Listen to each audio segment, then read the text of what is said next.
Hey everybody, Kevin here from ChangeWorks Interactive. Welcome back this morning.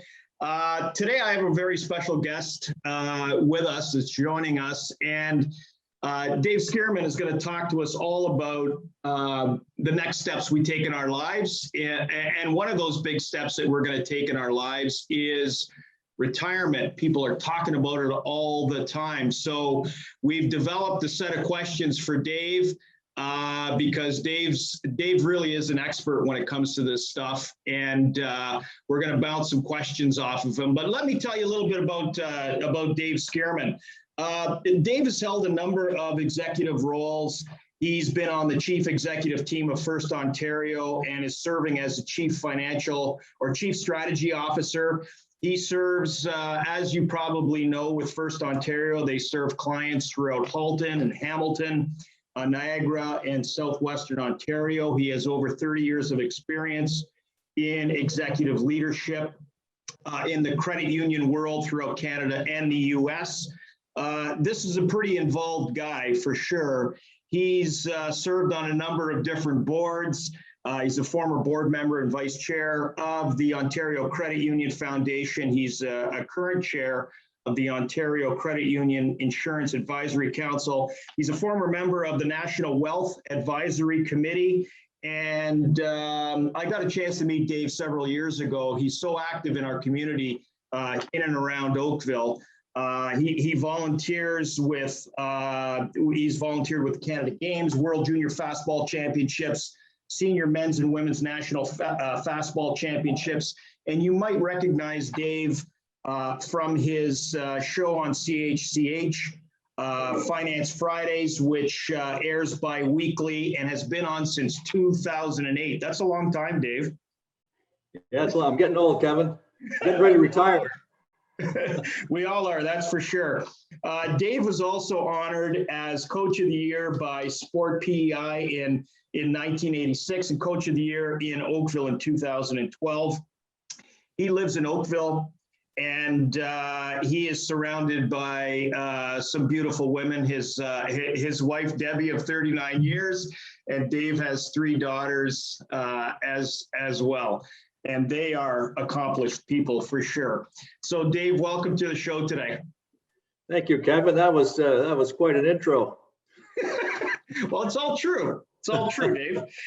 Let me start out with this, Dave, and we wanted to, the reason why we're having you on the show today is, there's always a concern with retirement, and I'm sure you get bombarded with questions. I was reading in Forbes magazine recently that there was a quote in there, and it says, if you have a child who fails a class, they can just redo the class. If they fail their driver's test, they can retake it, but there's no do-over in retirement, right? And that's why it's so critical to make good financial decisions. So that's a good one. Yeah, that's a really good one. I might use that one on Finance Friday, Kevin. I'll give you the kudos for it. I don't have a trademark on it, so please feel free. Absolutely free. Dave, maybe we could jump right into it. And, like I said, you talk to so many people and you've been doing your show for so long. What do you think is one of the biggest mistakes that retarees make? Well, undoubtedly, and without question, it's not planning. And not planning in a number of ways, Kevin. First, not planning financially. Not planning emotionally and lifestyle. So what am I going to do when I retire? Financially, of course, is can I afford to retire? And many people don't start early enough with RRSPs and tax-free savings accounts and pension plan, even old age security and Canada pension plan. I'll talk a little bit about that later on. Should I take it early? Should I take it at 65? Should I wait? And then not planning emotionally. What am I going to do every day when I retire? I mean, a lot of us, I get up every day, for the last 40 years, and I know where I'm going. So once you retire, when you wake up, where are you going? What are you going to do? Yeah. And a lot of people think that's a good thing. Oh, I don't have to go anywhere. But after a while, it could become, if you haven't planned for it or thought about it, it could become a little on the boring side. So in terms of not planning, there's two really big mistakes there. If you don't plan financially, a good percentage of retirees, I read a stat on this, it's about 50%, actually go back to work after they retire. And some go back to work because they need the money. That's not a good thing. Some go back to work because they're bored and they're drifting their days away with nothing to do. Yeah. So again, it's that planning both financially and emotionally on what your retirement's going to look like. Yeah. Do you think that starts, Dave? Do you think it starts like even with kids in high school, just having a good level of financial literacy when those kids are in high school? Is that when it starts, in your opinion? Well, unfortunately, Kevin, the schools don't do a very good job in teaching our kids, teaching us as we went through high school. And they're not doing any better job today, really, unfortunately, in teaching kids about personal finances and the importance of it. So, I mean, there's they're a little better maybe now than they used to be, but our school system still needs a lot of work to help prepare our kids. Yeah, wouldn't that be nice if they were open to the idea of having professionals that work with educators and developing curriculum that's really going to serve kids? Because from what I'm hearing now, I deal with a lot of young people too, Dave, and there's a sense of hopelessness that they're never going to be able to, whatever that means, is get ahead in this game. Yeah, and it's funny because in my job I do an orientation for new employees, a lot of young kids, even summer students that are second, third, fourth year university and working for the summer. And we talk about First Ontario and then ask questions, and a lot of them have a lot of questions on finances. So here's a kid in third year university, and they don't understand how to balance a bank account and a checking account, or how to manage their money and budget. And again, it's things that our school system and even our universities just aren't doing a good job. Yeah. I imagine, Dave, that one of the biggest questions that that a guy like you would get was from maybe it's an individual or maybe it's a couple that says, how much money am I going to need in my retirement? What am I going to need to have a healthy retirement? How would you answer somebody who poses that question to you? Well, you look at the kind of the downside. What's your biggest fear or the biggest worst thing that could happen in retirement? There's really two things. Well, it's one thing, but you can look at it two different ways. It's running out of money, right? So I'm in retirement, I don't have enough money, or outliving the money you have. And it's really the same thing. We hope to, we work so hard in our lifetime, and it's almost like the Holy Grail to get to retirement. And then when we get there, with the good news is with the medical stuff today, we live longer. So it's a good thing. But it's a bad thing in that a lot of people are outliving their money. If you look at the average age expectancy, when our parents and our grandparents were going through, they worked hard, they retired at 65, and the average age expectancy was 72. So on average, people only had to plan to retire and live for 7 years. Yeah. Now people, if people today die under the age of 90, they're going, oh, wow, he went way too young. So now it's, retired 65, and you really have to plan, unless you have some serious health issues, you have to plan to live till 90 or 95 or maybe even longer. So you don't want to run out of money. So in terms of how much will you need, it's no different really than budgeting while you're working. What's my living expenses going to be in retirement, right? Where am I going to live? Because some expenses will change, some won't change. And then what am I going to do in retirement? Am I going to be a snowbird? Do I want to spend some time, a couple of months somewhere a little bit warmer? Well, you got to plan for that. How much is that going to cost you? So it's really a simple exercise of writing down your income on one side, your pensions, your investment savings, RSPs, things like that. And then on the other side, all the expenses you're going to have in retirement. So there's really no simple answer on how much will I need to retire. It depends on what your expenses are going to be. And it's a simple equation. Your expenses have to equal at least your income, or something's going to happen. You're going to run out of money. Okay. You get me thinking, Dave, about, who's the best for the average person? who should we talk to? Like, should we go to a credit union? Should we go to a bank? Who are those professionals that we should get that advice from? Well, I'm a little biased, of course, because I've worked for credit unions for the last 40 years. But certainly anybody in the financial services industry, bank, credit union, financial planners, estate planners, somebody that's been in the business and knows the business and, can give you good advice. Somebody that you trust, obviously, because in the business, unfortunately, some people just want to make a commission on something. So, luckily that's too many people. Most people, have their heart in the right place and they're doing a good job for you. So, find somebody you trust and sit down and really start planning. And as we talked about earlier, it's never too young to start planning. Yeah. That's a good one too, for sure. As you know, Dave, real estate's gone bananas, and it's a shifting tide of what's going on. People, there was almost like this beginning of COVID, this mass exodus from the cities. It seems like in these smaller communities now, they've seen their real estate prices really jump. In your estimation, is real estate, whether that's in the big city, whether it's in the smaller community, is that still a good investment, or have we gotten too crazy with the price of real estate that it, that so many people have been priced out of the market that it isn't a good investment anymore? Yeah, I mean, it's a great question, Kevin. And real estate's one of those things. It's like the stock market. Over time, it's always going to go up. And you might hear the little funny statement, they're not making any more land.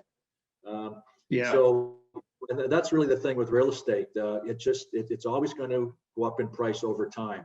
There may be blips. There may be times where housing and real estate prices, kind of level out and stay even. There might even be times where there's a crash, and we back over history, and occasionally there's a crash where prices might drop. That's unusual, but it does happen. But then it's going to come back, and like the stock market, over time, it's always going to go up. So again, over time, real estate is always going to be a good investment. It's a matter of what's your time frame and what's the investment for. But in terms of a principal residence, certainly, and that's the age-old question too: should I rent or should I buy?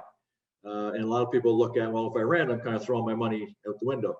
But if you buy, again, over time, that real estate is probably going to appreciate in price. Well, will appreciate in price, but you also have to understand that there's other expenses that go with owning a piece of real estate, not just the payment. That's right. And we've talked about that too before, Dave. We've talked about, even the cottage industry now, and that's another one that's going crazy is, the prices of cottage have jumped up so much, but maybe we'll save that one for another show.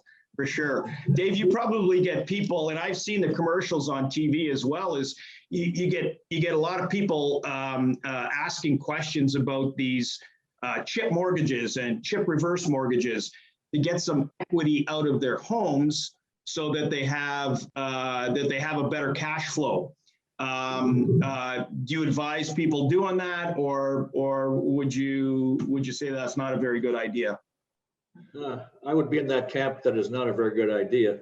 Okay. I mean, the commercials are very compelling, great commercials. You see the older couple kind of holding hands and staying in their home, and it's some of the commentary in the commercial is, you've worked so hard all your life to build the equity in your home.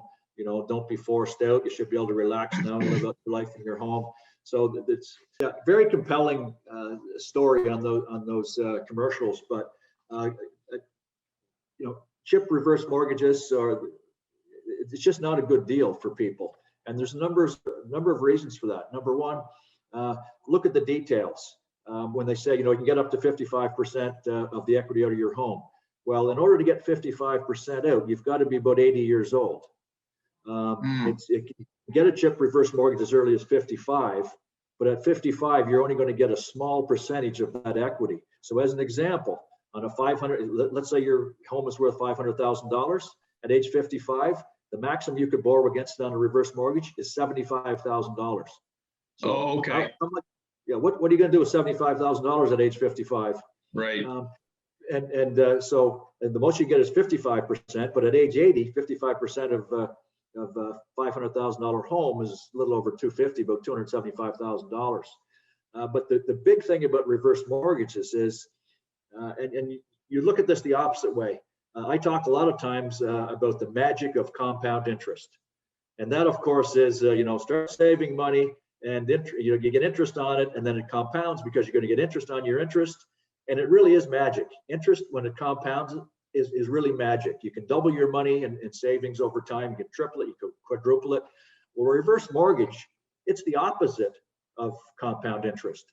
It's the opposite of the magic of compound interest. Yeah. Because a reverse mortgage, the interest is adding on, and it's growing and growing, and you're paying interest on interest. And that debt that you have, that's a small portion of what your home is worth, is soon going to be the entire value of your home. So that equity that that the commercial says you've built your equity and you've worked so hard over the years, well, that equity is going to be completely gone. And then some people, if I talk to somebody about that, they'll go, yeah, but I can stay in my house. Well, the problem is you still have to maintain your house.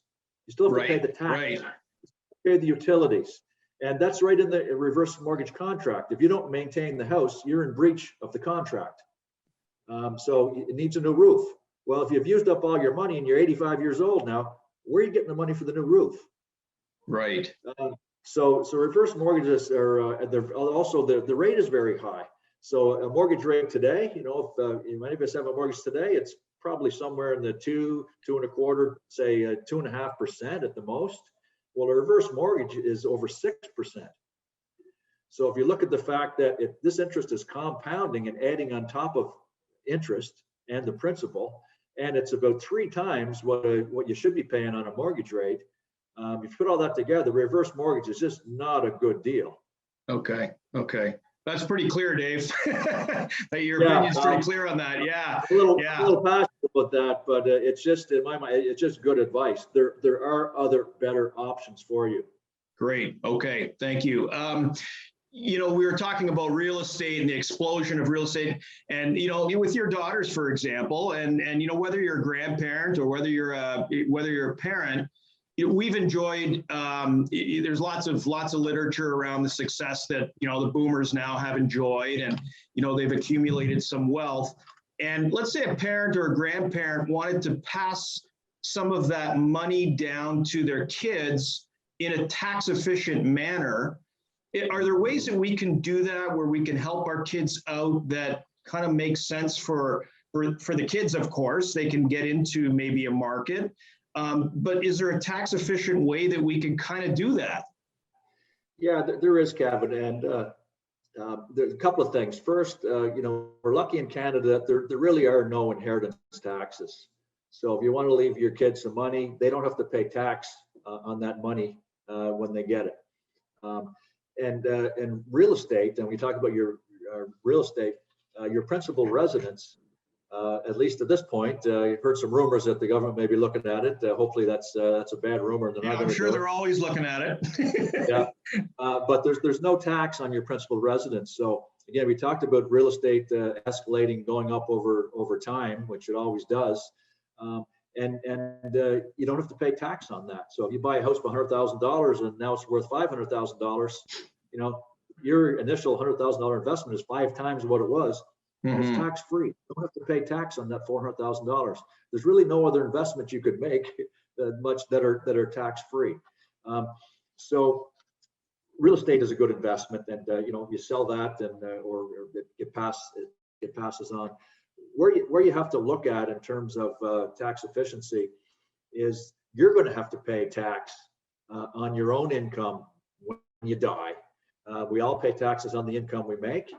So how the government looks at taxes for somebody that's deceased, they assume that your investments are sold the day before you die. And then your final tax return, then you're going to have to pay tax on those investments, not your principal residence, of course, but those other investments that are taxable. Your estate will have to pay tax on that. So there is ways to plan to reduce the taxes you have to pay at death, so that there's more to hand down to your kids and grandkids and your heirs. Yeah. One of those ways is through insurance. So a lot of people will buy an insurance policy to cover the taxes, so that what they have and what they've earned and gained and accumulated over the years, then they could pass down more of it to their kids because they have an insurance policy that's going to look after a lot of the taxes. Yeah. The other thing is, the other beauty about insurance is that insurance is basically tax-free to a beneficiary. So if I buy an insurance policy on myself and my kids or my wife is a beneficiary of it, that money is given to them tax-free, because I'm paying tax on the dollars that I'm using to pay the premiums, so that the benefit then is tax-free. So insurance is a good thing, and there's a lot of uses for insurance. Having a family trust is also a very tax-efficient way to pass down assets and ensure the assets go where they want to go. And there's less, you don't have to worry about a probate fee in a trust as opposed to a will. So again, these are things that you could talk to with an estate planner, that's somebody that's in the business and knows what they're talking about, and it'd be a good time, obviously, while you're alive, to sit down and start planning for this stuff, rather than it's too late. Dad's gone or grandpa's gone, and they haven't sat down with somebody to plan. Very good. Very good. Dave, in my work, I talk to a lot of people about, sort of their whole life. As a psychotherapist, we always talk about our social relationships, things that are going on in family, their mental health, their physical health. And inevitably, one of the things that does come up is their financial health. So for me, that's one thing that's really important. Maybe if I could just switch gears on you a little bit, if you could talk to me and our viewers on a personal level, are there some changes that in your life that you've had to navigate or go through? And even when you look to the future, what are some of those things that you're looking at in the future that might require you to maybe think about change a little bit differently? It could be your financial life, or it could be some of these things, some of these other areas of your life that maybe you're considering. Mm-hmm. It's a great question, Kevin. And funny enough, and this particular podcast, the topic is more on finances and planning and for retirement, things like that. Well, I did learn a lot, and related to what we talked about earlier as well, about the schools not doing a very good job in educating our kids on financial literacy, basically. As I was a young adult, and I was actually starting to work in the financial industry. So as a young adult, I got approved for a credit card. Say, wow, perfect! I have a credit card, and then the next thing you know, I was maxed out on my credit card. So the credit card didn't seem like such a good thing anymore because I had no room on it. Now I had this payment that was incidentally about 21% interest. So a lesson that I had learned as a young adult and getting into the financial services business as well is that borrowing and loans and credit cards and things like that is really not a good thing if you don't handle it properly. And many, I see many people in my business, obviously, that make that same mistake. Once they're earning income, financial institutions, banks, credit unions, they're going to lend you money now, and then you borrow it. Yeah. So one of the important things that I learned was the difference between needs and wants. And when you get a credit card, you have access to credit and you can borrow. It's easy to want everything, but do you actually need that? You make a mistake. Well, I really want that stereo. So great, I buy this expensive stereo. It's on the credit card because I don't really have the money to pay cash for it. And then next thing you know, 4 years later, I'm still paying for the stereo through my credit card. I've actually paid maybe 1.5 times the value of the stereo already, and it's still not paid off because I still owe money on my credit card. Right. Yeah. That was certainly a lesson for me that I learned, and I'm glad I learned it young because it helped me get through life with in pretty good financial shape. Because again, knowing those difference between needing and wanting, just taking a step and say, okay, I want that, but do I really need it? Can I really afford it? Well, I really can't afford it. Well, then if I don't need it, then I'm going to do without it for now, and maybe save. Yeah, good advice. Good advice. If I was a young dude and I was wanting to get into financial services, for example, are there some things that you would advise? Like if let's say I'm a student and I want to get into a similar game that you're in, what would you advise? What's the best way that I could do that and navigate that? Well, first off, you are a young dude. I mean, look at you. You're a very young dude. So there's still, if you want to get into financial services, there's still time for you. You're very kind, Dave. Thank you. But seriously, I mean, there's lots of business courses in colleges and university. Obviously, a business degree in a university would be a good thing. But you don't have to. There's, colleges have some great programs as well. If it's something that in the financial services business, either financial planning or banking that you're thinking of, a summer job as a summer student while you're going to school at a bank or credit union is a pretty good idea, just to get you kind of indoctrinated into the business a little bit and learn a little bit, and then see if it's something you think you might like. Yeah. It is like anything else. If you like working with numbers, if you like working with people. I mean, I've done a number of different jobs in my lifetime in the financial services business, but I can tell you, one of the best jobs and most fulfilling jobs I've ever had was as a loans officer. Many years ago, just sitting down with people, helping them navigate through a car loan and a home, and trying to help them budget and ensure that they can afford what they're looking for. And really, when somebody left your office, sometimes it wasn't always saying yes to somebody. It was giving them that hard, you really can't afford this. Yes, you might be able to get approved for a loan, but is it something you can really afford?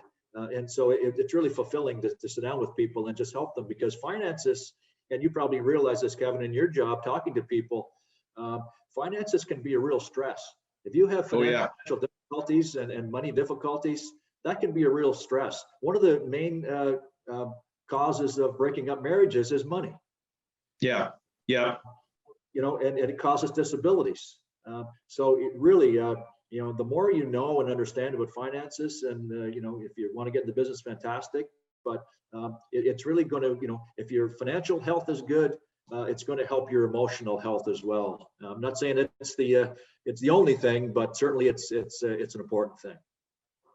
Great point, Dave. And for yourself on a personal level, how do you do that? Because how did you manage stress in your life? Because I'll be honest, there's a lot of clients that I have, and whether they work for one of the big banks or whether they're a portfolio manager, there seems to be an inordinate amount of stress and coping with that, and timelines and pressures, particularly in the financial services world. How do you do it? How do you cope with that? I guess I could say, from my view, I'm lucky that I don't get stressed out about things. But I think stress as well. Again, you're a lot more of an expert, certainly in stress and that stuff than I am. But I feel that stress is something you put on yourself, and that if you're stressed out about something, what can I do about it? So I try to take that view, when something happens, there's an issue, whether it's at work, at home, and finances, it's okay, take a step back and try to regroup on things. Start to think calmly about things. Okay, it's happened. I can't do anything about it that it's happened. It's like spilt milk. But what am I going to do about it? How am I going to go about changing it? So just kind of, sometimes you have to, like a budget, write down, okay, what are some of the things that happened? What are some things I could do to make the change, rather than jumping into making a change right off the bat? Try to just think it through. So, you know what? Calm down.